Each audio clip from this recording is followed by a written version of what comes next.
Andrés Segovia. He set the stage like no one else. Guitar would not be the same without him. His obituary was on the cover of the freaking New York Times, that is, president level. In this video, we're going to look at what we inherited from the daddy of all guitarists. What do today's masters think of him? What's inspiring? And what can be left behind?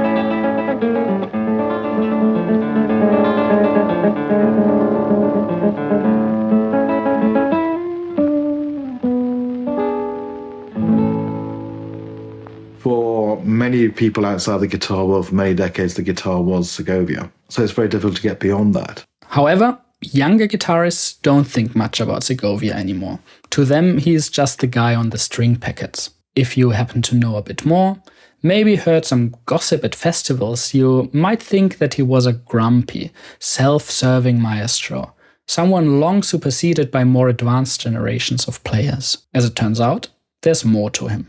Sometimes really surprising, some of it rather disturbing. It's good to understand Segovia if you want to understand the guitar. Don't worry, this video is not going to be yet another boring biography. Segovia was born in Linares, Spain, and his family wanted him to become a lawyer. He said nope, and became the first person in history to prove that playing guitar all day is a great financial decision. He moved from being the talk of the town to being the talk of every town. On the way there, he took the guitar from being modest and simple to great and serious. To kids learning the instrument now, Segovia is as much of a distant historical figure as Tarrega or Saw. In fact, his birthday is closer to Paganini's than it is to today. What sets him apart is that Segovia got old, really old. His career as a musician spans over almost the entire 20th century, and he was teaching, writing, arranging and playing concerts until the very end to massive audiences.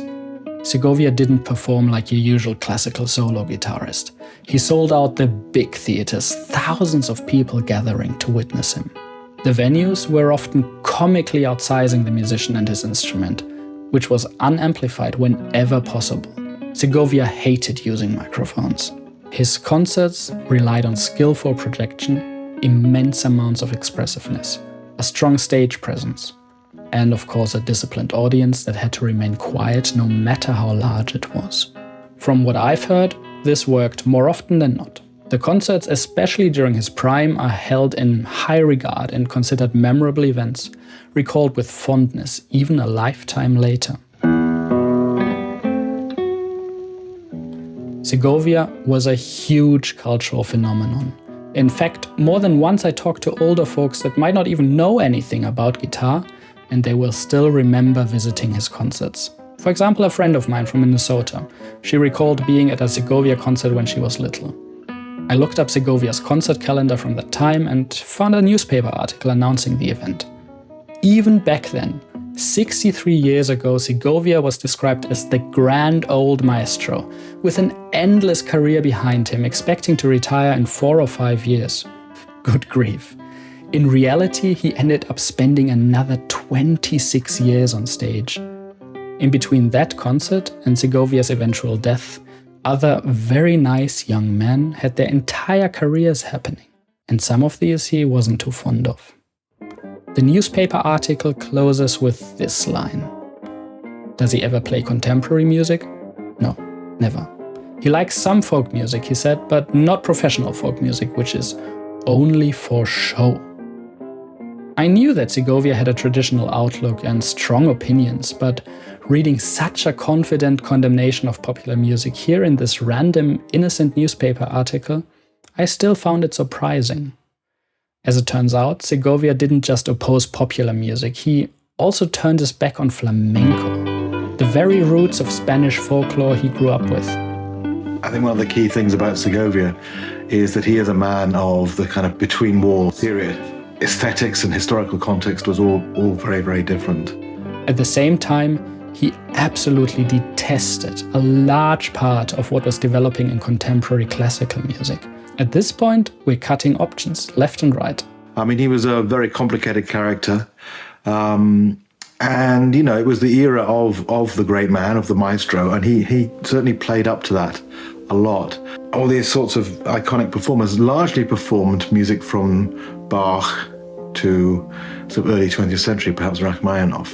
And this was the kind of calcified canon of piano, violin, cello, and voice. And it basically still is. But I think, what he did, the sort of major achievement was to bring the guitar into the classical mainstream. And Segovia's main concern was that the guitar didn't have a classical tradition. And so he made one up. Yep, you've heard that right. What is today taught as the canon of classical guitar music did not grow organically. To a large extent, it was imagined by this marketing genius, the first guitar influencer. How is that even possible? He did it through his transcriptions, and he did it through his commissioning. It's amazing when you think that Dowland, Bach, Albéniz, Granados never wrote a single note for the guitar. What Segovia did was try to convince the public that the guitar had a rich classical tradition and it was a serious classical instrument. And to some extent, he largely sort of single-handedly did this. And the reality is that it's all basically a bit of a fake repertoire. It's something sort of fabricated and sort of filled in historically. That's not a criticism. It was just a brilliant way of Segovia bringing the guitar into the musical mainstream. Really, fantastically imaginative and successful. Nowadays, Segovia's arrangements are notorious for being highly idiomatic. They're loose translations rather than strict transcriptions, merging the music of varied centuries into one romantic, expressive style. Decades of research and historically informed practice make us smarter in hindsight, of course. But we easily overlook that Segovia was often the first to popularize certain works. Case in point, the Bach prelude we heard at the beginning. Segovia likely did the first commercial recording of this piece across all instruments. Countless other melodies we consider standard today were brought to public attention by Segovia. What about his commissions? He wasn't really commissioning for the future of the instrument or to have contemporary music for guitar. He was fabricating a past, a romantic past. And nearly all the composers he commissioned wrote in a style that was essentially neo-romantic. As opposed to neoclassical. Neoclassical would have a little bit more sort of critical engagement with music of the past. But Segovia's taste was for a kind of nostalgic style that would then give the guitar some kind of romantic tradition that might compare with the important instruments. One of the things he did when he commissioned composers was to keep them away from the instrument, from the idiom, and not to let them loose on it. Because, of course, if a composer starts to discover the guitar, they get very excited by things like rasguardo, open strings, and the kind of idiosyncrasies that our instrument has, which a lot of music of today, for example, really celebrates. Whereas Segovia saw these things as ways of cheapening the instrument.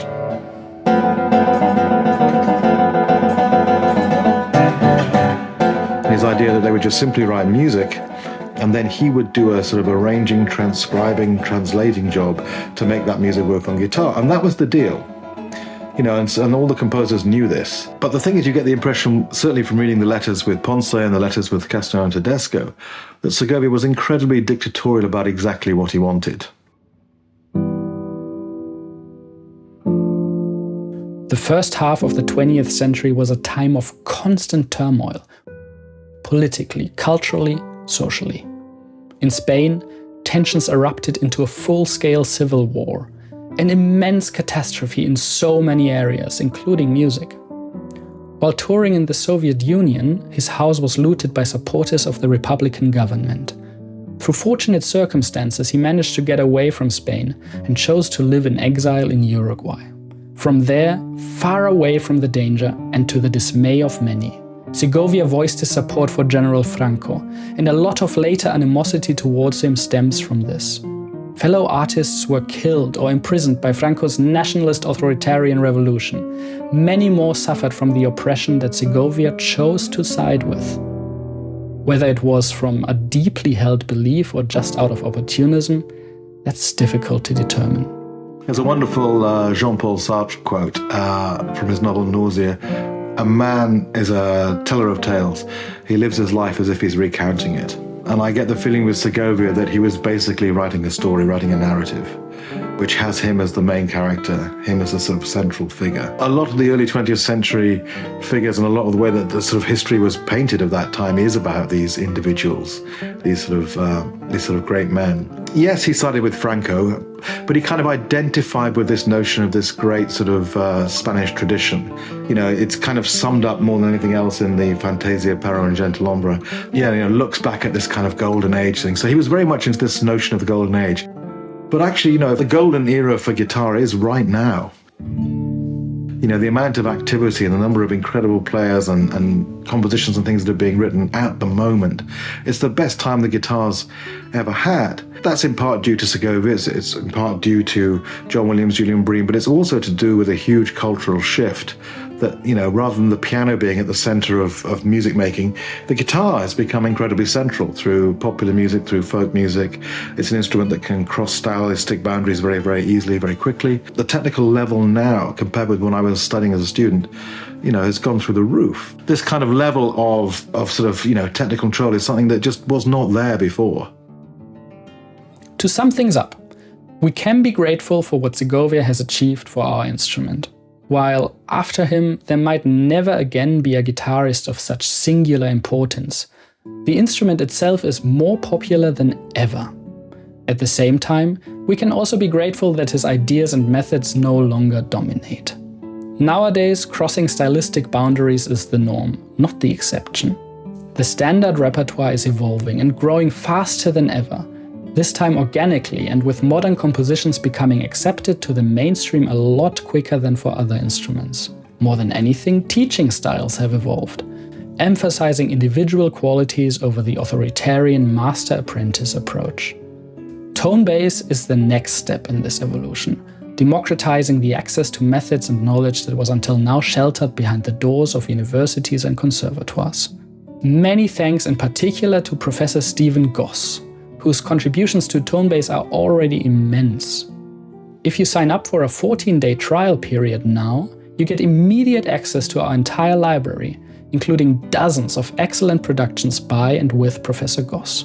Researching this topic was particularly touchy, as some of the battles surrounding Segovia's legacy are still being fought to this day. Of course, there's also many more things about Segovia we didn't end up discussing, like his teaching and his involvement in the development of guitar construction. Almost looks like there's more stuff coming. Let us know in the comments what your thoughts on Segovia are. If you enjoyed the video, consider leaving a like and a subscription. Cheers and see you next time.